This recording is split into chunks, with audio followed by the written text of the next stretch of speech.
Mesdames, Messieurs, mes jeunes, voici la lucarne de libres expressions. C'est à vous de donner un contenu à cette rubrique de la grande matinale sur Radio Côte d'Ivoire. C'est pas normal, oui, si vous pensez que rien n'est normal à votre niveau, là-bas dans vos différentes localités. On parle donc de développement de société. C'est à vous de nous le dire en direct maintenant au téléphone 20 21 44 48 20 24 27 87, précédé du 27. Et vous êtes en direct sur Radio Côte d'Ivoire. Justement, nous y allons à Sapropco. C'est pas loin de Lakota avec Kaza Ezaï. Bonjour. Bonjour, monsieur le journaliste. Oui, merci. Bienvenue sur Radio Côte d'Ivoire. Alors, avec vous, on va parler d'école.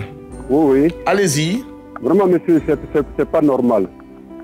Depuis à Sapropco, nous avons 3 bâtiments dans notre école primaire. Nous n'avons pas un 4e bâtiment. Alors que nos élèves sont un peu beaucoup dans nos villages. Alors cette année, à chaque année, nous manquons de 3 classes. On n'a pas le CP1, on n'a pas le C1, on n'a pas le CM2. Alors vraiment, c'est pas normal. Et puis dans une classe, il y a au moins 79 élèves dans une classe de CP1. On a créé une seule classe de CP1. Alors vraiment, je devais demander à Mariam Kone de nous aider à nous faire un 4e bâtiment. D'accord. Avec une maternelle. Parce que les enfants sont trop. Alors comme l'État a décidé que les enfants qui sont un peu avancés, qui ne restent pas à la maison, donc les enfants de 6 ans, ils ne fréquentent plus, ils traînent maintenant dans le village comme ça, parce qu'il n'y a pas de classe de CP1. D'accord. Alors vraiment, voilà pourquoi il dit que ce n'est pas normal. Très bien. Vraiment, aidez-nous, et monsieur Alassane Ouattara n'a qu'à nous aider. D'accord. Sapropco de cette situation. Sapropco, Kaza Ezaï. Oui. Sapropco est situé à combien de kilomètres de Lakota? Je vous ai dit que Sapropco est présentement à 25 km de Lakota. D'accord. 25 km de Lakota, et là-bas, vous n'avez pas assez de classes pour héberger tous les enfants qui viennent à l'école. Merci, c'est bien dit. Oui. Donc vraiment, aidez-nous. Je fais confiance à la Radio Côte d'Ivoire. Oui, merci, oui. Et c'est bien de faire confiance à la Radio Côte d'Ivoire. Merci beaucoup, bonne journée. On va à Zanzra, on va le dire ainsi, non loin des yeux, nous, là, avec Zambi Albert, bonjour. Bonjour, monsieur Didier. Oui, avec vous, on va parler d'eau. Oui, vraiment. Depuis longtemps, Zanzra, il y a un problème d'eau. Et Zambi, il a fait ma 5e année que je parle toujours. Actuellement, l'État doit faire quelque chose pour nous faire quoi, vraiment, ça ne va pas. La seule pompe ne peut pas servir une sous-préfecture. Chaque fois j'en parle, mais personne n'intervient. Donc vraiment, je demande au président de la République de tout faire pour installer un château à Zanzra. Zanzra souffre actuellement. Nous, nos femmes là-dedans, on va arriver actuellement. Zanzra, c'est pas loin de Zounoula, non? Non, nous sommes à 20 km de Zounoula. Et le maire, les autorités de Zounoula ne peuvent pas vous offrir une pompe en attendant? Non, actuellement, nous avons un sous-préfet, mais c'est difficile. Zanzra ne dépend plus des zones là. Il n'y a pas de cadre là-bas? Nous avons des cadres, mais je l'appelle, personne n'intervient, monsieur, mon frère. C'est dommage, hein. C'est cela que le village a dû les mettre à l'école. Pour pouvoir... Nous sommes peuplés, il y a beaucoup d'hommes, mais vraiment le pomme d'eau là, c'est un calvaire. D'accord. Bon, vraiment, l'État n'a qu'à tout faire pour installer un château à Zanzra. Très bien. On a le problème, hein. D'accord. On a bien compris, le ministre Tchaba Laurent. Voilà, on a bien compris. Le ministre Tchaba Laurent, encore ce matin, allez, on essaie de vous donner on va dire un signal, hein, pour vous dire, attention, nous aussi à Zanzra, on en a besoin. Ouais, de l'eau. Voilà. Mais ça va se faire, hein. Je pense qu'avant la fin de 2022, le président l'a dit, toute la Côte d'Ivoire sera couverte, oui. Merci, Zambi. Et puis beaucoup de courage, hein, à nos femmes qui se lèvent tôt pour aller chercher de l'eau. Allez, bonne journée, au revoir. On va à Para avec Elzi Aouya Laza. Bonjour. Bonjour, jeune, voilà, merci beaucoup, on est ensemble. Voilà, on va parler de route avec vous. Là, il est parti. La liaison est interrompue. Bon, c'est pas bien grave. Je rappelle les numéros de téléphone pour ceux qui nous rejoignent à l'instant. 20 21 44 48 20 24 27 87. C'est en direct maintenant sur Radio Côte d'Ivoire. Vous avez la possibilité de nous dire ce qui ne marche pas là-bas dans vos différentes localités. On parle de problèmes de développement, problèmes de société. C'est du lundi au vendredi de 8h15 à 8h30. Vous avez donc tout un temps pour nous dire ce qui ne marche pas. Et je peux vous dire que nos autorités sont à l'écoute, que des oreilles attentives vont vous aider à être dans de meilleures dispositions. On va à Danané avec Douagui Émile. Bonjour. Allô? Allô? Douagui Émile, bonjour. Oui, ami des jeunes. Oui, toujours. Bonjour. Bonjour, voilà. Vraiment, Monsieur Fandin, on a les problèmes d'eau à Danané. Danané fait facilement près d'1 million d'habitants. C'est ça. On a un seul château d'eau qui anime la ville. Je demande au ministre, M. Tiagba Laurent, oui, de nous donner un deuxième château d'eau. Ou bien de faire passer le tuyau dans les quartiers, nous allons nous abonner. Oui, mais pour faire passer le tuyau... Ça va résoudre les problèmes effectivement, pour avoir les tuyaux dans les... Nous prions, monsieur le ministre. On a compris. Le président de la République. De nous venir en aide. Sinon, c'est pas possible, monsieur Fandin. D'accord. Quand les femmes vont chercher de l'eau, il n'y en a pas, c'est de la boue qu'elles prennent. C'est dangereux, monsieur Fandin. D'accord, on a bien pris, monsieur Douagui Émile. Avant de passer les tuyaux dans les maisons, on va devoir mettre le château. Comme ça va être plus facile, n'est-ce pas? Voilà. Merci, c'est bien pris. Danané a besoin de châteaux d'eau pour alimenter donc la zone. Et monsieur le ministre Tiagba Laurent, je peux vous dire que je n'ai pas envie d'être à votre place parce qu'il y a vraiment du boulot. Mais c'est comme ça la vie. Tiagba Henry, mais on sait que vous allez reçu, monsieur Tiagba Laurent. Tiagba Henry nous appelle de Yopougon, on revient à Abidjan. Bonjour. Oui, joyeux 61 Ah, d'accord, merci beaucoup. À vous aussi également. Toujours jeune. Ouais, non, mais écoutez, on est là. Qui veut vieillir? C'est ça. Ah oui, personne. Mais on a 60 ans quand même. On a quand même 60 ans. Alors, cher Henri, on parle d'école d'inscription. Oui, effectivement, je parle en tant que, excusez-moi, toute modestie mise à part, mais un homme averti parce que je suis de l'éducation nationale. Tout à fait. Professeur de mathématiques. Je suis à ma 19e année d'enseignement. Ah oui. Ça, donc, je suis un homme de terrain. Oui, il y a l'expérience aussi. Oui.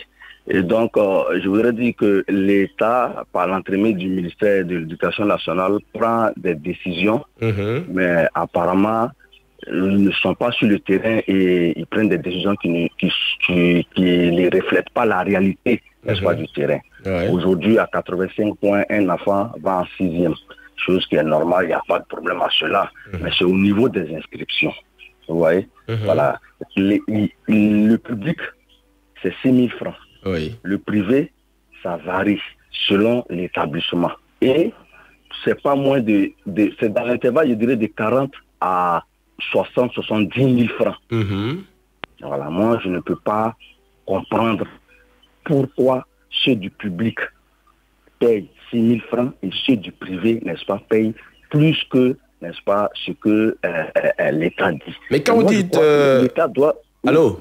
J'en viens. Ouais, allez-y, Les enfants qui vont au privé n'ont pas décidé d'aller au privé, ou bien n'ont pas choisi d'aller au privé. C'est l'État qui les envoie au privé. Très parce qu'il n'y a pas assez de structures publiques pour pouvoir les accueillir. Les affectés de l'État. Voilà, les affectés de l'État. Mais à partir de ce moment-là, je crois que l'État doit subventionner, n'est-ce pas, ces inscriptions. Mais c'est fait. Un parent d'élève.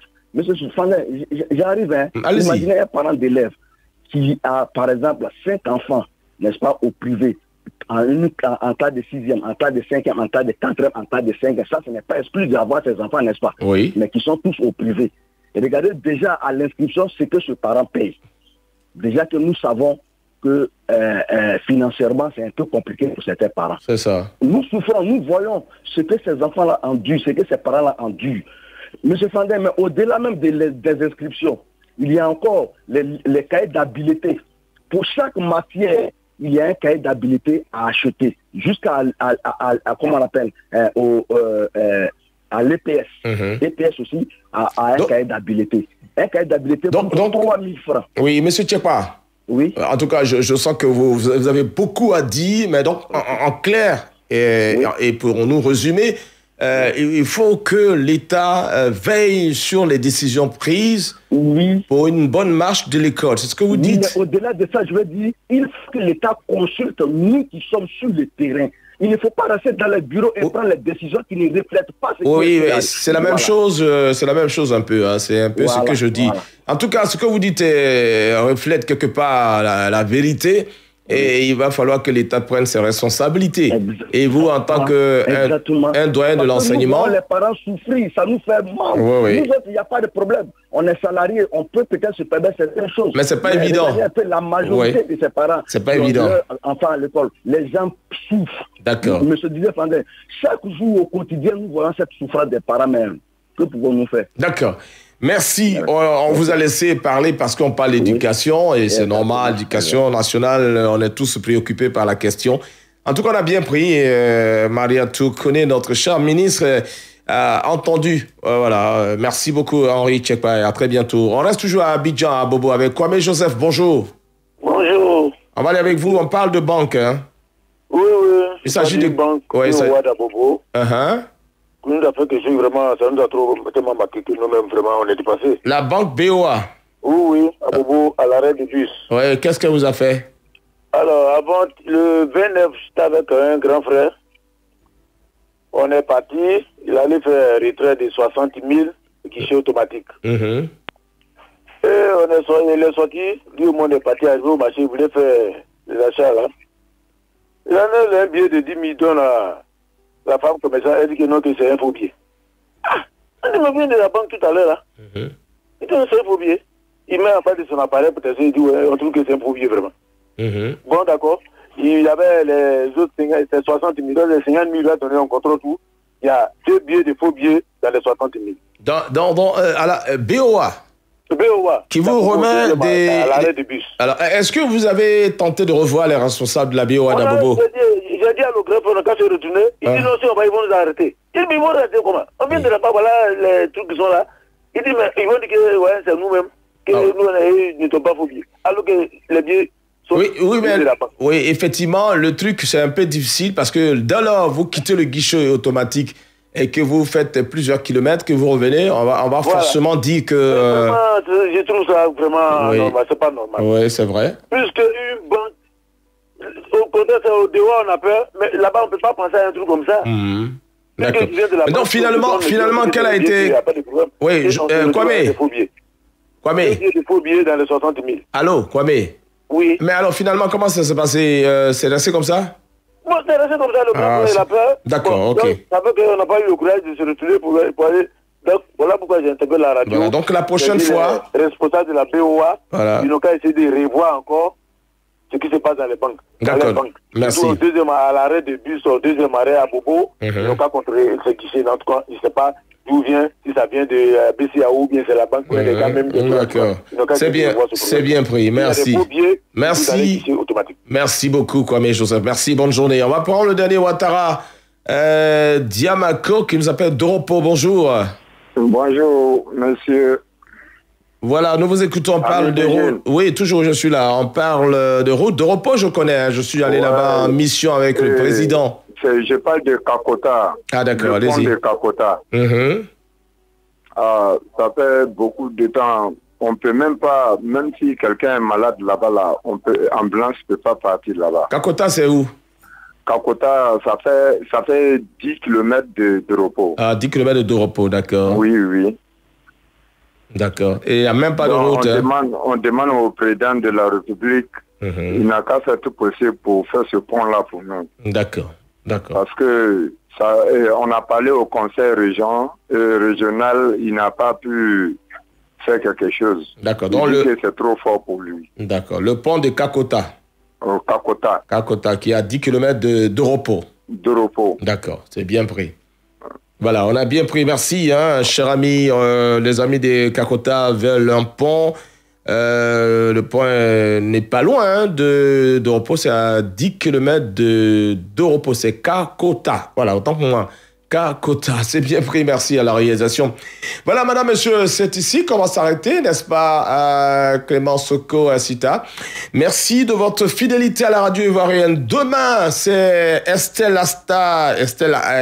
Adassa Assoumou qui sera avec vous pour la suite de la matinale, la grande matinale d'info de sport. À tout de suite. Radio Côte d'Ivoire, Abidjan, 88.fm.